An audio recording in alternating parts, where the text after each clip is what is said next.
No roses for Harry.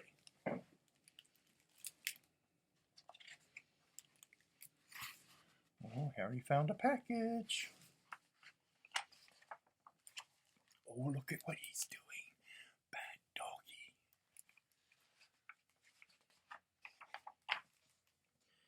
Harry was a white dog with black spots. On his birthday, he got a present from Grandma.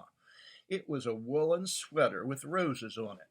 Harry didn't like it the moment he saw it. He didn't like roses.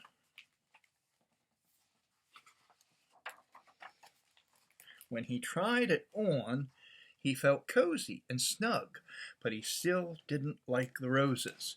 He thought it was the silliest sweater he'd ever seen. The next day, when Harry went downtown with the children, he wore his new sweater.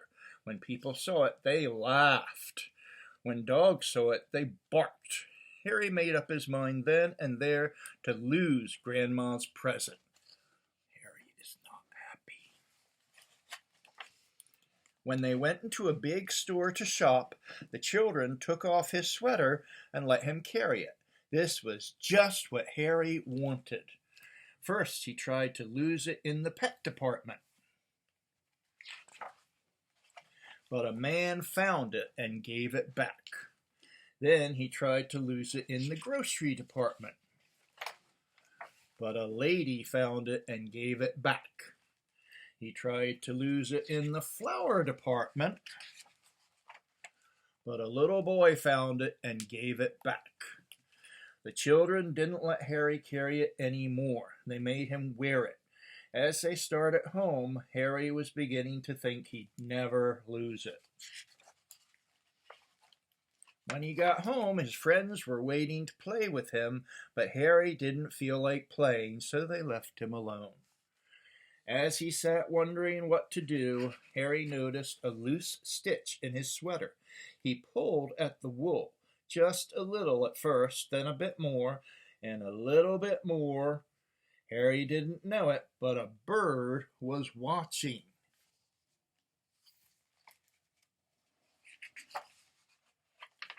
In a minute, Harry had pulled out quite a long piece of the wool. The end of it lay on the grass behind him. Suddenly, the bird flew down.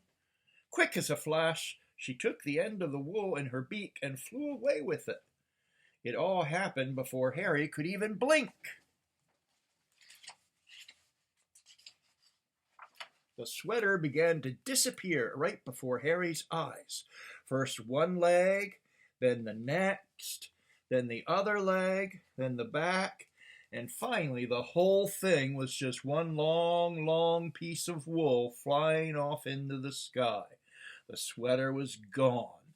Harry could hardly believe it. He barked and jumped with joy. Then he ran out of the yard. He ran down the street barking thank you to the bird over and over.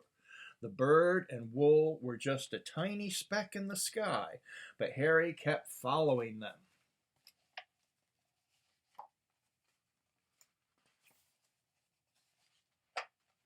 He came home thirsty and tired and was having a drink in the kitchen when the children ran in.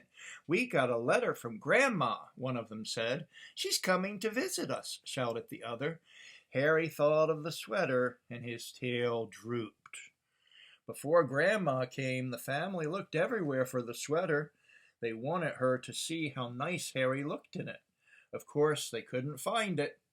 Only Harry knew why. When Grandma arrived, Harry ran to her with his leash. Then he sat up and begged. "All right, Harry," said Grandma, "after I've had my lunch and a nap, we'll go for a walk."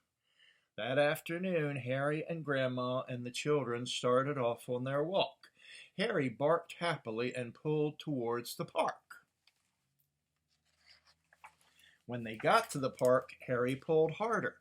The children let him off his leash, and he ran on ahead.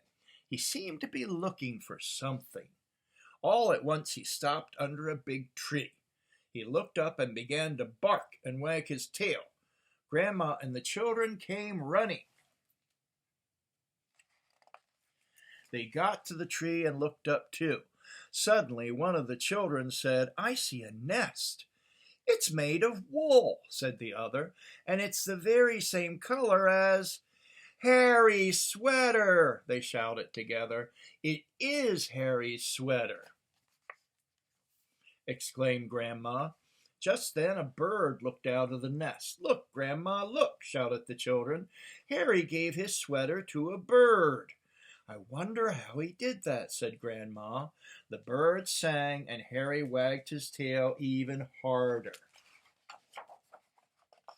At Christmas, Harry got a present from Grandma. It was a new sweater.